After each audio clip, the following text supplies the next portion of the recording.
Тэр судалгаанууд байна уу гэж асуусан, хариулсангүй. Монгол банк за одоо энэ хадгалан зээлийн орчуудад өөрсдөөс нь банк бус санхүүгийн байгууллагууд энд оролцож байгаа газруудаа судалгаа байна гэсэн хариулж чадсангүй. Нэгт хоёр дахь юм бол тэр санхүүгийн хоршоодын нэгдсэн төв гэдэг чинь одоо тэр бүх хоршоочийн санхүүгийн нэгдсэн хоршоодынхон нэгдсэн төв гэдэгт очиж бүгд бүртгүүлэх гэдэг нь шүү дээ. Тийм байгаа ч одоо хойлоо гишүүнээр ингэ. За тэгэхээр яг энэ дээр чинь нуглаас гарч ирээд байгаа байхгүй. Тэр энэний чинь хойно ямар зорилго байгаа. Тэрийг айгүй тов тодорхой тайлбарлаад өгч. Тэгээ би түр хуулийн заалтаа нийллээ ш. Та нарт тэгээ орон нутгийн өөрөө удирдах ёс руу ингэж дайрж орох юм уу? Сум баг дээр чи иргэдээсээ санал судалгаа авч хагаад юу ийх үү гэдэг юм а хуулийн дагуу явуулдаг ш. Тэгээ тэрлүү нь одоо ингэж халдаж орох гэж байгаа юм.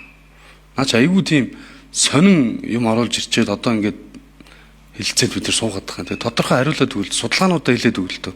Таанч мэрэгжлийн байгууллагын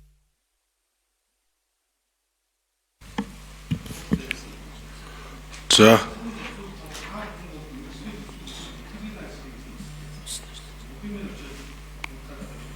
төсөл сан ажиллагч өрөнд яг шүү.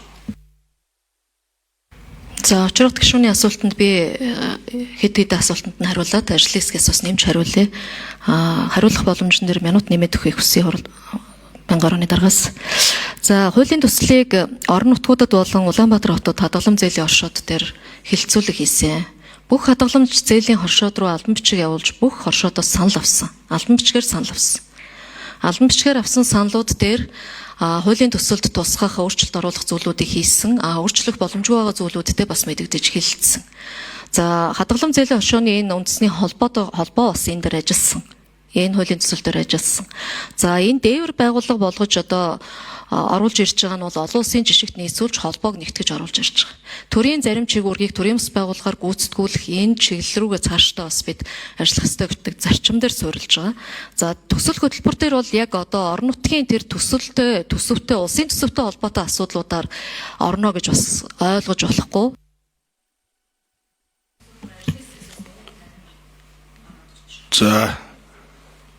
За нэмж 9 номер Монгол банкос хариулах хэрэгтэй баг. Дараа нь санхүүгийн зохицуулгаараа. Гишүүдийн өглөөний өдрийн амгалан иргэн мэдчлээ. Монгол банкны хуулийн хэлцээний захирал Эрдэнэг байна.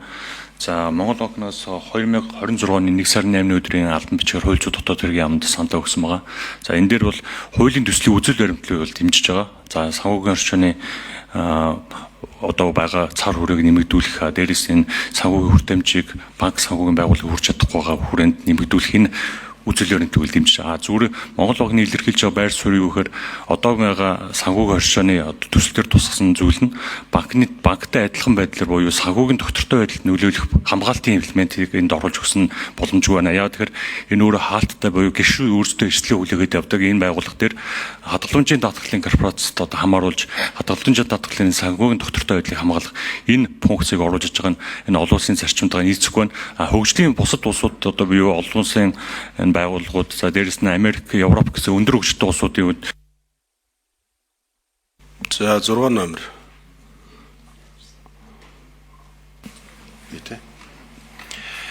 За очрогт гишүүний асуултанд нэмээд тодруулга хэлье.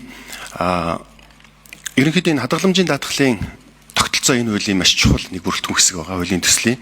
За олон улсын бид нэр судалгаа бас хийж үзсэн. Ерөнхийдөө хадгаламжийн даатгалын хэрэгжүүлдэг хоёр үндсэн функц байгаа байна. За нэгдүгээрт нь бол хадгаламжийн одоо банк болон хадгаламж зээлийн хоршоодын хадгаламжийн даатгалыг одоо нэг институт хэрэгжүүлдэг. Австрал, Кен, Украин, Герман, Япон зэрэг орнууд бол нэг институт хэрэгжүүлдэг. Нэг юм загвар байгаа. За Америк нэгдсэн улс, Канада, Солонгос гэдэг энэ орнууд бол хадгаламжийн даатгалын одоо корпорац буюу тэр институт нь хоёр тустай хэлбэрээр яваад байгаа. Хоёр тустай хэлбэрээр.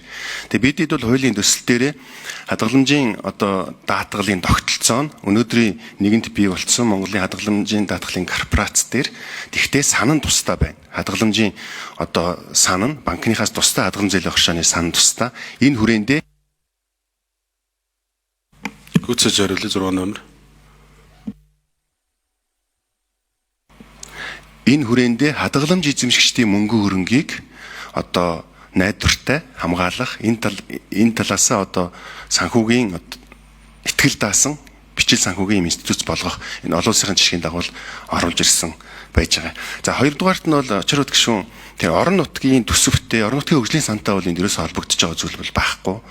Хамгийн гол нь орон нутагт иргэдийн одоо өөрөөр хэлбэл иргэдийн санаачлагаар орон нутагт үйл ажиллагаа явуулж байгаа томоохон компаниуд ялангуяа энэ санхүүгийн хувьд нэлээд бэхжигдсэн удирдлага зохион байгуулалт нь их тодорхой засаглал сайтай юм орон нутгийн хоршоодод нь дамжуулаад төсөл хөтөлбөрийн байд юм уу тухайн санхүүгийн үйлчилгээнд дэмжлэг үзүүлээд явбал нөгөө орон нутгийн иргэдэд очих зээлийн үйлчилгээний хүртээмж сайжран зардал багасна хүү багасна гэж бид нар бол харж байгаа.